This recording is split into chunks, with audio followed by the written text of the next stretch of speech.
Good afternoon. My name is Linda R.C. Spry, and I defeated tragedy and turned it into triumph. And this is my story. Good afternoon, Linda. How are you? I'm good. So good to see you after all these years. Yes, thank you, Danny. It's So, good to see you too. so tell me where it all began. For the most part, before we got to meet each other, Mhm. and knowing my kids and being best friends with my stepsister, I was pretty good. I was a good student. I excelled a lot in school. I did what I was supposed to do. And wait, let me just go back in junior high school. So we lived, hey butterfly, we lived in Bronx River, and it was rough. So growing up, you know, in the ghetto, the hood, is rough. So you start to turn to the streets, but I went the other way, and I stayed in school. I graduated, and I went to high school. I did really good all the way until the 11th grade. After the 11th grade, you start wanting things. You start wanting nicer things because, again, grew up with hardly nothing. So I started to boost. And then I started going into clubs, fake ID. Then you want to meet the guys that's in the street selling drugs and making money and treating us ladies like we so-called want to be treated, but there's really nothing there. So I didn't finish high school. I wound up getting my GED, but I'll talk about that later. So from the 11th grade, I was like 16, going on 17. I started hanging out, partying, doing things like that. Started shoplifting so that I could have nicer clothes and designer things. And I met a guy named Bobby. He was from our block. Actually started skipping school to be with him. And he was doing his little things in the street. And then hmm, where should I go from here? Where should I go from here? So you're hanging out with Bobby. He's in the street. Right. You're doing your thing as far as boosting, stay fly and cute back in those days. Was this a love connection? Yeah, for me. Okay. For girls, we fall in love real quick. They don't, but I guess I was his number one. And so we wind up being an item, and but we were young, so he was doing things what he wanted to do. I was doing things that I wanted to do, and he went his way. He had his first child. I went my way. I'm like 19, 20 then, and then I start to really expand myself and start hanging in Harlem in Manhattan, and I'm doing extra boosting the state fly. So when you say boosting, you mean shoplifting, stealing? Yep. Okay. And then yes, it went shoplifting, boosting, and then it went from credit cards and forgeries and things like that. So I didn't get caught. I didn't get in trouble for quite a while. Quite a while. So you were very talented. Yeah. So They say. Yeah, they used to say that, and they still do when they see me, and it's really funny. But so this is where the tragedy started. So now I'm about 23, 24 years old, and I got two kids because, again, like I said, me and Bobby, we were items from like 15 years old to 18. Then we went apart because we were young lovers, but we from the same neighborhood. He was doing what he was doing. I was doing what I was doing. So my mom, she really helped me with my first two children, Peter and Ray Ray, and their family, the Clarks. I have to shout that out. And Shout out to the Clarks. and then I oh, I'm a little bit nervous. Don't be nervous. And then Take your time. yeah, they on the table. So me and Bobby, we still were seeing each other off and on and things like that. And then he got in some trouble, and he went away. He went away for quite a while. Okay. And within a year of him going away, I kind of lost myself to the streets. And this is where it all began, where when I say lose myself to the streets, that means prison started to come, incarceration, um, because of the drugs. So here's where I get on drugs, 24. And I have a set of twins by Bobby. Okay. Then I'm trying to get it together, and then I keep falling back off. And I'll stay clean for a minute, and then I'll fall back off. For the most part, I'll just say he was a great father, and he really, tried. And I guess none of us expect to ever fall victim to drugs, especially when you're around him and you see what it can do and what it does to people. But it happened to me. And just a dark cloud came over, and it stayed there for quite a while. So at this stage, you have 4 children because you have P and Ray Ray, and then you have the twins from Bobby Lee, which is Lee and LaShawn. At this time, Bobby Lee is incarcerated, and you're on the street raising your 4 children with the help of the Clark family. And you are using drugs at this point in time. Tell me about the first time that you were incarcerated. The first time I did 9 months, it was for forgery. I had a C and D felony, or very low, and I wind up getting city time for it, which I had to spend on Rikers Island 9 months. And I had a mom that was pretty much there, to try to help and support us and everything. But she wound up keeping my kids for me and everything, and but she was already also helping another one of my sisters, because again, it's like a dark cloud came over our whole neighborhood over there. And that's how I actually know Miss Danny, because her and my sister is best of friends. And this is why I asked her to be here. And I knew I couldn't take care of my kids, and I wanted them to have something better. So that's why, I really don't mind, kind of try to tell you guys this story, because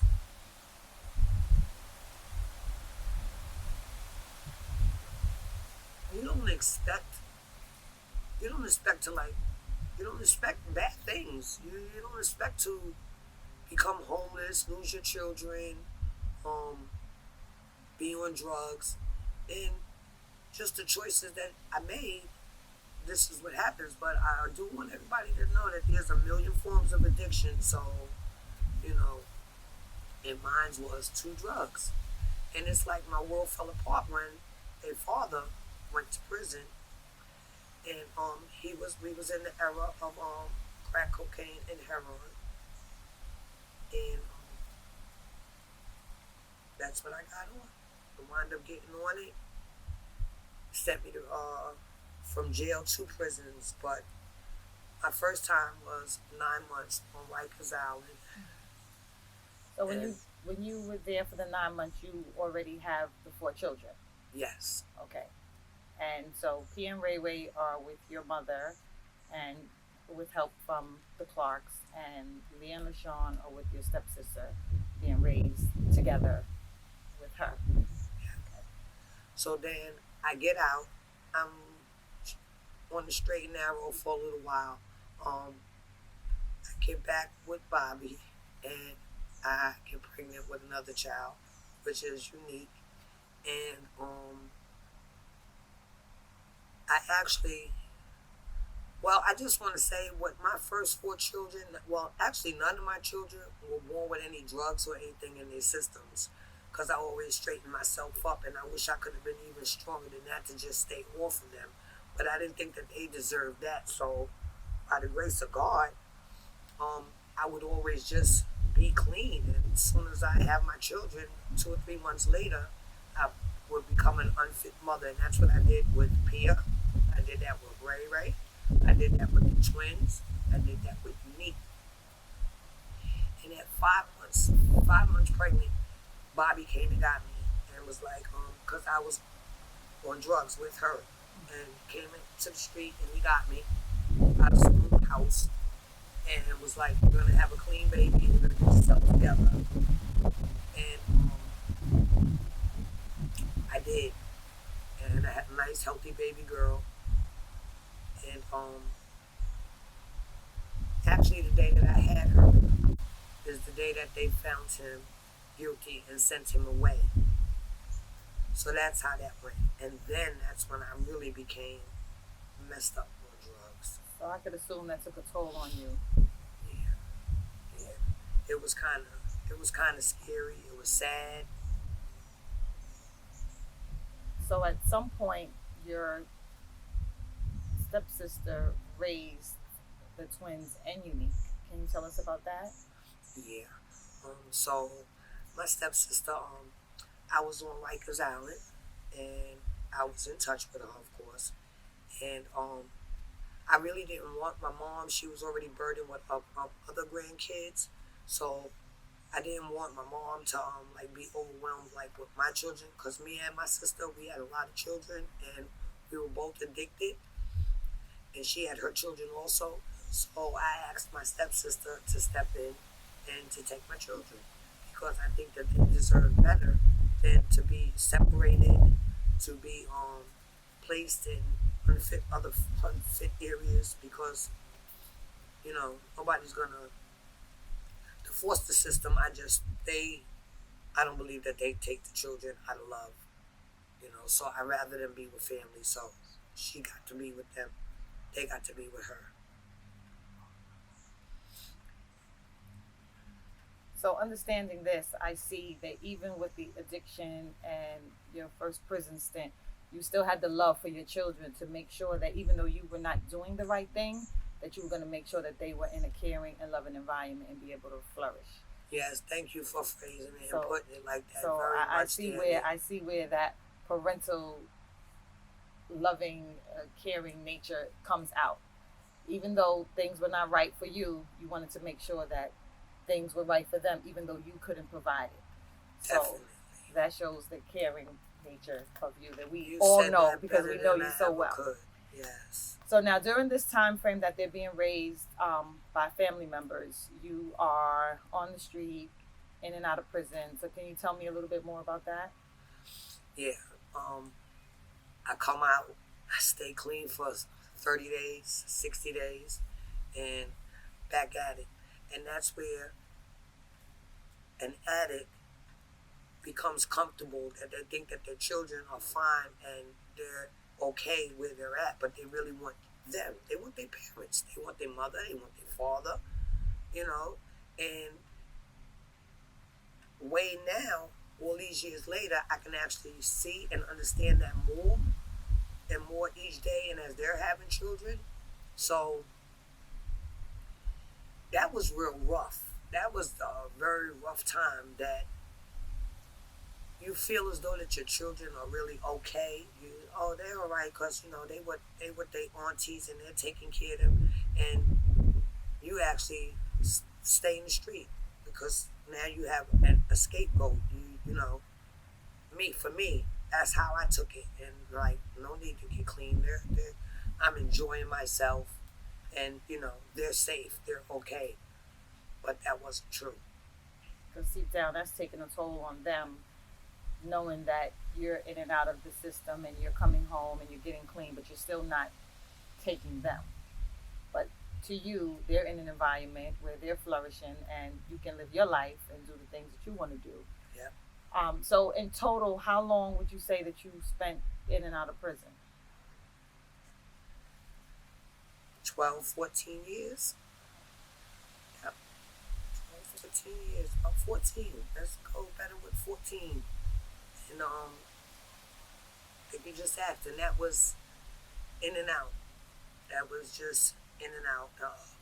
Petty larceny, shoplifting, shoplifting. You know, Macy's was my best friend, and from Saks, Bloomingdale's, they all know me. And this is how you made My how you money, made your money to be able to take right? care of yourself. Because everybody got a story, and you know, everybody had their own different way of how they made their money and got their money, and I just was one that remember I boosted when I was young because I grew up with nothing, so I was shoplifting since I was 14, ninth grade high school. I didn't want to go to school like a bum and be teased.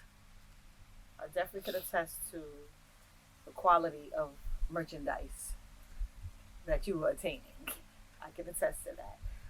So, in and out of prison, your kids are being raised by family members. Um, you spent roughly about 14 years in prison. So, how was your time in prison? How were you able to navigate through the prison system, being a beautiful woman that you were back then? Because I remember that with the long, beautiful hair. How was your time in prison?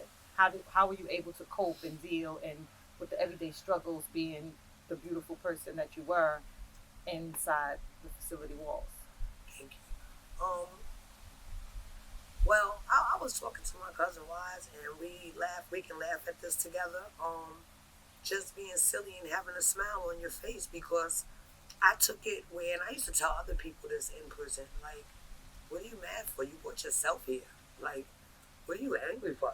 Like, it was good when you was doing whatever you was doing, whether they were in there for murder. And this is my stint from going from Rikers Island off and on, finally to the big house of Bedford Hills facility, which is the maximum security up in New York. And that part there is just knowing that you're in a place where you put yourself because of the crime that you did, accepting that, and saying that I didn't go there in there to when I actually went to Bedford is when I said, this is it. I'm gonna be 40 years old in 2 years. I was 38. And I said, I'm gonna be 40 in 2 years. I said, and do you really want to be on drugs? Do you want to start having grandchildren? This, that, and the other. And the reason why I say that was my turning point because when I was on Rikers Island waiting to go to Bedford, um, I had escaped from NYPD. So I was on the run. I was on the news. My twins, they actually saw the news. They were embarrassed to go to school, and they were in high school at the time. They were very embarrassed to go to school. And that's Ray Ray? Yeah. Okay. And I found that out later. But it wasn't even that part. It was just like when I was on Rikers and I knew that when I finally did get caught, you know, and I was going upstate and they accept my punishment for the escape in the second degree and my forgery on credit cards, I was like, I have to make a change and it's all about self. And then I said, if I'm not good to me, I wasn't going to be no good to my kids because that's what I kept doing. I wasn't no good to me for 14, 15, 16 years and thinking that they were okay and comfortable with the family. And I'm like, I'm going to start to have grandkids one day and soon. And I'm like, haven't you had enough? Aren't you tired? And I say that to say that it's really all up to the person because there's drugs everywhere. They're there.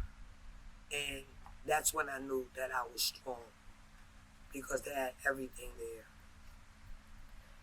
So, during this time, once again, you were actually being charged with petty crimes as far as the credit cards and the shoplifting and things of that nature. And you were arrested. Tell us about the escape. You said that you escaped from NYPD, which Yes. allowed you to have a stiffer sentence or stiffer charge going into a maximum facility opposed to a minimum facility. So can you tell me about that as far as the escape? Yes. Well, I was doing things down in Midtown on Park Avenue and First and Second, Third Avenue, or maybe we'll take that out. But so I was already being wanted for some crimes, and then when I got apprehended, they took me to the precinct, and I told them that I was dope sick, and actually I escaped twice. So this is the first time. So they have to take you to to the hospital. You know, if you're heroin sick. So they took me, and they cuffed me to a bed. Nurses and them, they came, they medicated me and everything, and helped me for supposed to be for that day until I get myself back to the precinct and get booked and go to jail. So I took the cuff off, and they were not paying attention, and I left. So that was the first time. And then they searched, lo and behold, I guess, for me forever and a day. So I never got in trouble. I never got caught for that. They never caught up with me. And I guess because they didn't care anymore anyway, no charges was filed with that case, because I had escaped. So now, right 1 year right behind that, 2000, I got busted for a robbery and a burglary. Burglary turned into robbery on 116th Street, and when I got apprehended again, they took me to the precinct, and then they moved down, took me down to Midtown South, and was gonna send me to Rikers Island, and I was facing a felony already, and I kind of knew that they're like, I'm like, this is it. They tired of me. I'm like, they tired of me, and then they realized I was the lady from the following year. So I knew that they were about tired of me. And I'm like, I'm going to go upstate. And I was like, I'm not going to stay here. And I was like, Houdini, start your stuff. And that's what I did. I played around and I joked around and I wiggled and I got up out of there. And that time they was mad. Some heads was rolling for that one. And they put me on the news. And the kids seen it. They're embarrassed and everything. So now Miss Danny's asking me, this is now I'm at Rikers and I'm going to Bedford, which is maximum security for the people you see on Snapped. They're all there. And I'm very good friends too. I know I'm going there, and I can't leave because I'm high risk. I'm maximum security for escaping, and I have to be captain escorted and stuff. So that's how I wound up in Bedford. Now my time there for the almost 4 years, and with good behavior. The question was like, how did I cope? It was pretty much easy because I've always been a silly and funny and happy-go-lucky person. Because I tell people this story to the kids at school, junior high school and high school. Like, I know what it's like to grow up and have spaghetti with no meatballs, because that's how we grew up some days. So being humble is very easy for me. And I got to meet you meet the teachers at the facility, the correction officers, the captains. You have to work and things like that. And I've always just been a real hard worker, so I didn't mind. So I got by being myself, silly, funny, happy, always smiling, always willing to help someone, and never afraid to share a story. So I talked to them a lot, and I just got along with everybody, and everybody got along with me. So my time wasn't really hard there. It was time for me. It gave me time to think, because when I was on the bus on my way to go to Bedford, I was, like I said, 38, and I was like, oh boy.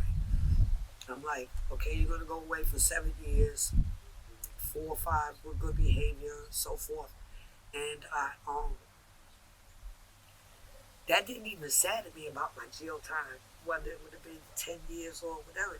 It saddened me that it took me that long to realize that that didn't have to be, and that now I'm leaving children again that I tried so hard each time to say that I was going to get better, and I'm sad for that with them.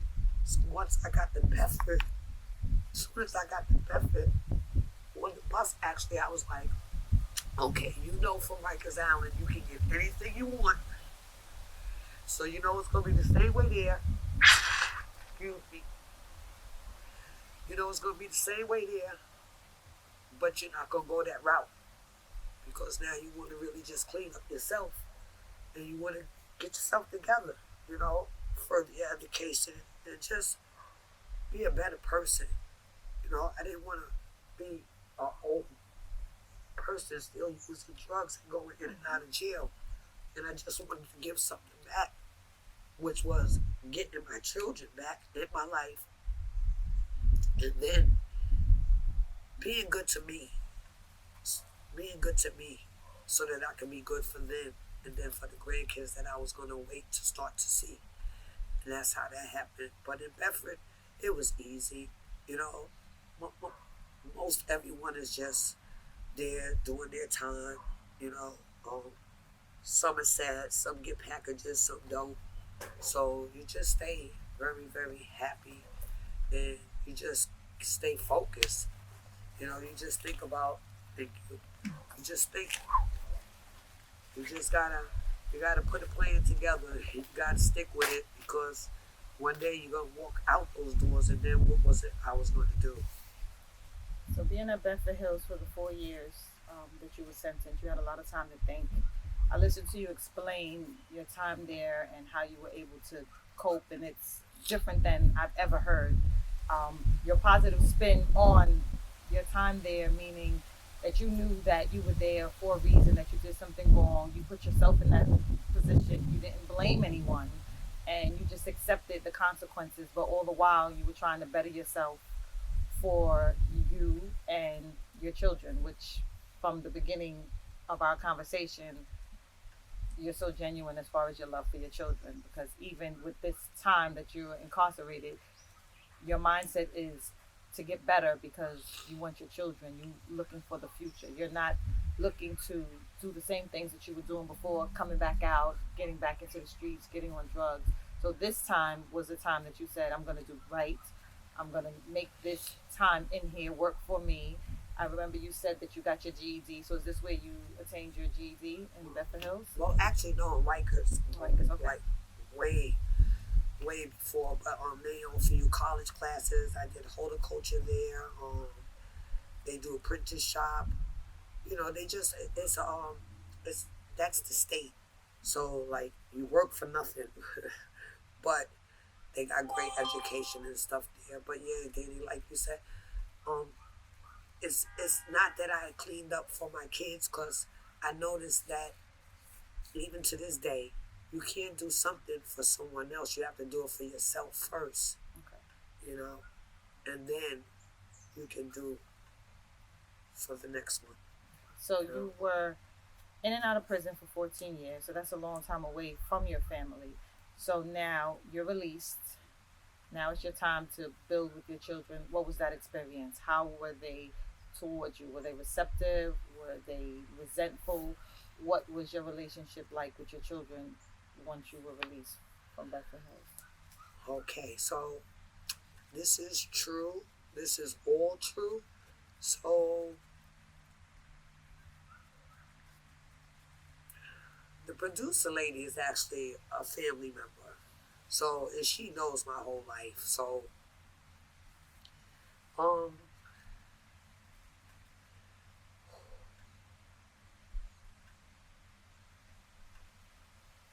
at the end of my prison bid, um I was afraid to go back to New York, and my oldest children, lived in VA, and so did my mom. So this part is all true and has just been finished. I once again ran, and I ran out of state the day that I left Beverly Hills Correctional Facility. And I ran for 10 years to the day. And with that, my children met me, and I never did one day on parole. And I was sentenced to 5 years parole supervision. But I left again, escaping the law. But that's something that stayed on the back of me for a very long time, up until now as I'm speaking. That after a long 10 years of running from New York to Baltimore to Virginia to North Carolina, I worked.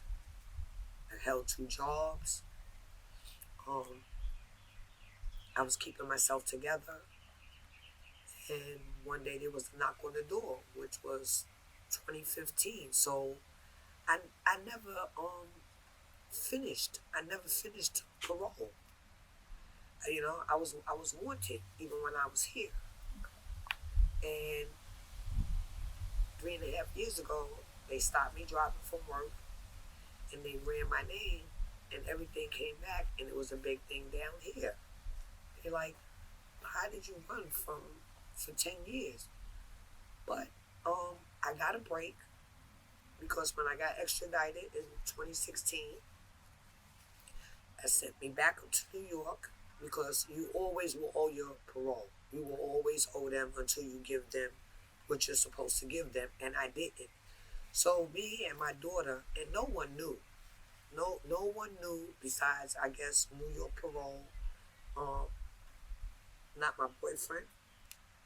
My only two children knew that I was wanted, and we used to watch I Almost Got Away with It, and we used to laugh and joke about it.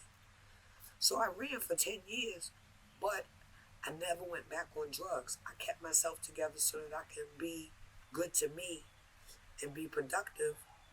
And I just started doing so many good things. Like I was working two jobs when I came home, and my daughter came and met me at Bedford when they released me, and we left. We got right straight on Greyhound, and we left. And I came um, Virginia. From Virginia, we went to Baltimore. So I worked at each of those places, and I held a job for the whole 10 years. 2016, 10 years exactly after 10 years in one day, they knocked on my door here at this house. And it was a surprise. It was a deep surprise. But again, I always knew that I had another cloud. It wasn't a drug cloud, but it was a cloud of always escaping my punishment. And I'm just finishing parole. That took almost 16 years to finish. 16, 18 years to finish. I gave them my 4 years. I came home. I never reported. So I owed them that. They came. They took me. This is North Carolina. They put you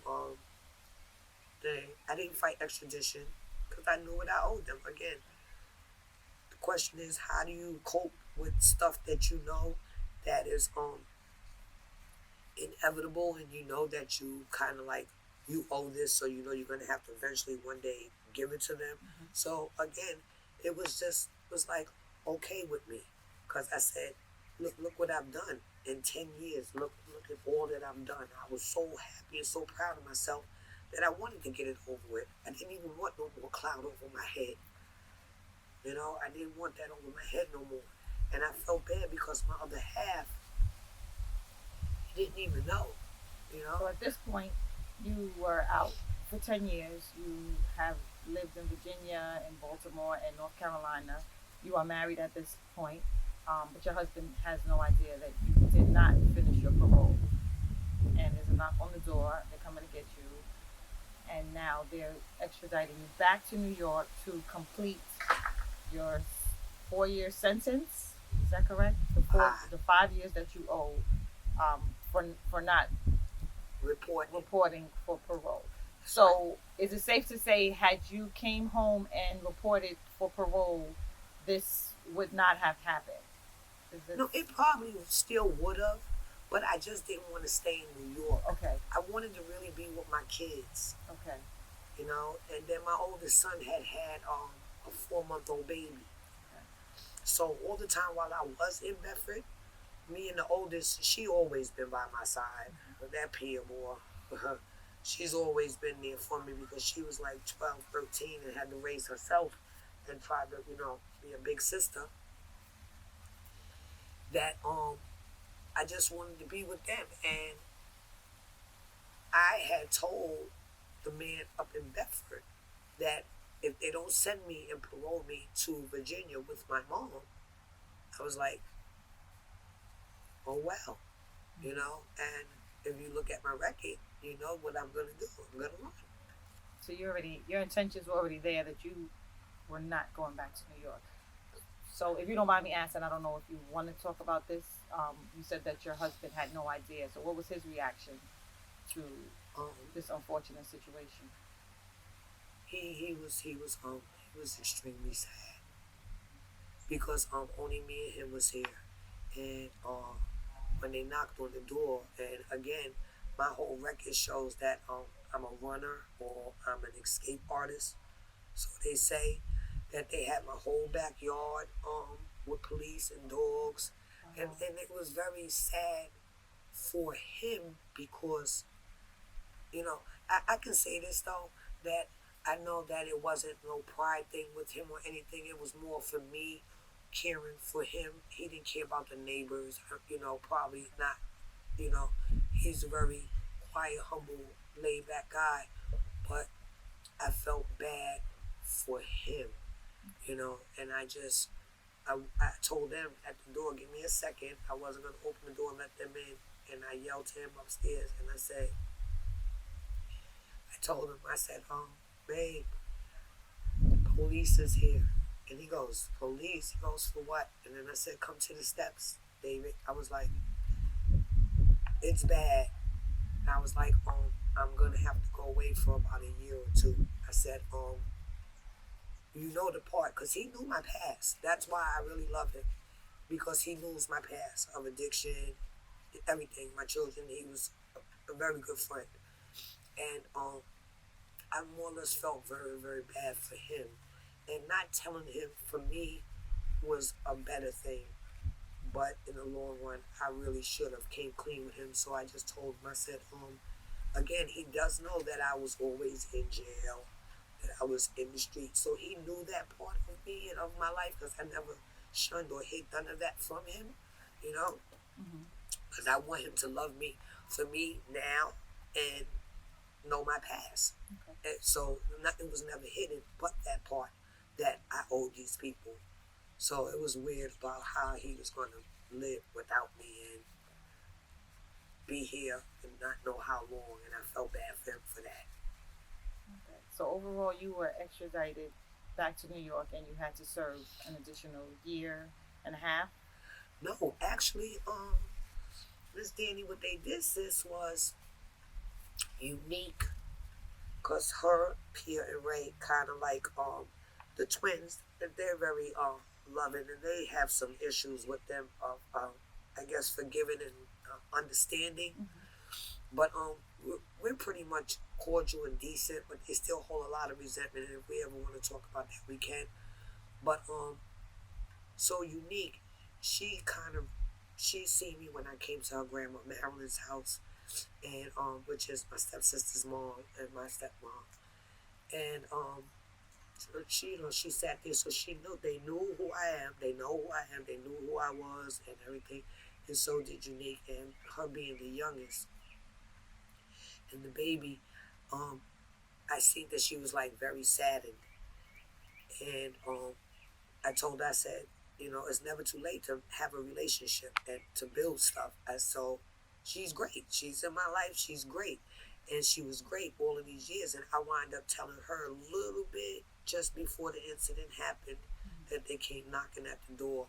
So she knew. And on the airplane with the lady, she gave me a lot of encouragement. The people that came to get me, the detectives and stuff. And she said, "Ma'am, not many people uh, run from the law and don't go back to their bad habits." And I explained to her, and we talked about a lot of things, and I always use this and tell people, like, you might not know what it's like to not have meatballs in your spaghetti, and some other people can relate. And the lady, the detective, she was a young African American woman, and she was actually from where I was from. Wow. And, yeah, yep, and she's more or less like in her 30s. So, she knows the whole block and everything. And she just said, nobody runs, ma'am, for 10 whole years and holds jobs and work. She said, how'd you do it under a fake name? And I said, no, they probably just thought I was another statistic. That's why they never looked for me after just a little while. Parole never looked for me because they said she's somewhere getting high. Mm-hmm. So they just probably left me alone. But North Carolina, I was speeding. And ironically, that's how I got caught after 10 years. 10 years. And I was not ashamed. I was not afraid. I went humble. And it didn't bother me one bit. I said, let's see how long. I already knew I'm a category 1. You can give me 12 months. You really can't give me no more than that. Well, no, you can give me 24 months and a minimum of a 12-month violation and then put me back on parole. And that's what they did, except for I didn't will it. Okay. So one night when they came here and got me, I called the oldest and I let her know. I said, it's over. I'm like, they got me. And that was in Mecklenburg jail here. And I said, I'm not fighting extradition. They're going to take me back immediately so I can get this over with. So when I got back, I had a nice talk with the 2 detectives on the airplane. And she said, ma'am, get all your tax papers. She said, if you didn't run from parole and use fake names to maintain a job and stuff like that, she said, that's a big old plus for you, And I told her, I said, I'm not ashamed. I'm not afraid. I'm ready to go. I was waiting for this cloud. This is the last cloud. First I had that cloud, and I knew I had that cloud for 10 years, a long run. And I got to see so many grandkids born and building a relationship in these 10 years, and I was okay with it. So now you've overcome all your clouds. Tell us now, 2019, about your sunny days. Actually, Danny, they've been sunny from the day I stepped out of Bedford, but they became extra sunny when that last cloud was gone, like you said. I was kind of happy that they knocked on this door here and got me, because who wants to be 60 back in the penitentiary and stuff like that? And then I knew if I hurry up, get in there, get whatever punishment I have to accept again, get it in there, get it done with, I can get back home and continue to do the positive, good things in life and enjoy my family and my kids. That's all I was really focused on. So I was okay with that. So through all of your tragedy, we're now here at the triumph stage. You're a grandmother. Mm-hmm. You're a homeowner. You hold down jobs. You're active in your church. Tell us more about all the good things that you have in your life right now. Yeah.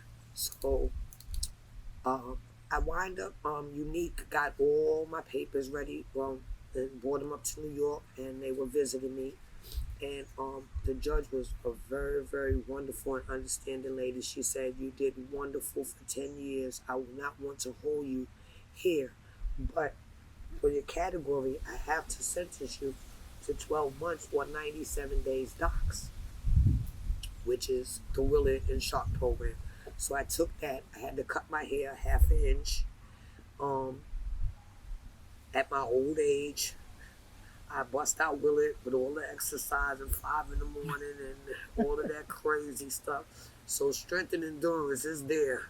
So Will is like a And boot camp determination, style yes, facility. very Okay. much. Oh boy, it's rough. So Oh, you but in let me shape. just tell you, let me just tell you, when I did wind up going back to Bedford, because everyone knew me, I was lovable, and from the sergeants to the captains, they all were like, "What are you doing back?" And I'm just like, the day that I left here, I never looked back. I always owed, and now it's almost over. So it's over as of now, and just truly recently. And so within those 10 years that I was still running with that cloud, again, I was working and stuff like that, and enjoying the kids, and getting a relationship with them in a bond, and watching them have children and being a grandma. When we was in Baltimore, I was always I support Ladder 49. That's it's actually a movie, a true story movie of the firemen that lost and perished their life there. And I commend firemen from growing up in the Bronx and Harlem that they risk their lives to save others.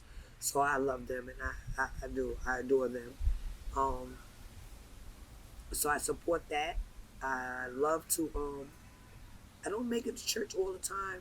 Unique does, so I won't be a hypocrite about that, But church is right I here appreciate every your day. honesty. Yes. Yeah, thank you. Church is here every Hmm. day. I wake up, I pray, I'm thankful, I'm very grateful. I've always been, I want to say, I've always been a humble person, so it was easy to come back home, grow back some hair. That was easy. Yeah, that was it. No, that was hard. That was crazy. But for this last 2 years, I would like to give a shout out to the head director of parole supervision. She actually helped me get back here. The director. Wow. Yep, yep. Because again, that was New York. That was New Okay. York. That was New York's parole. That was So New you would York's have to be parole. paroled down back to North Carolina, where you have been living in your home and your husband is. They had to Yes, say so on whether you can come back here. yes, yes. And again, that system, they fought for me. They said they never seen somebody that they thought was what's the word, incorrigible, for them, Incapable. to do the whole 360. You know, for me, what my life and my history and the things that I was doing in the street, from shoplifting all day, every day, drug use all day, every day, until getting clean, you know.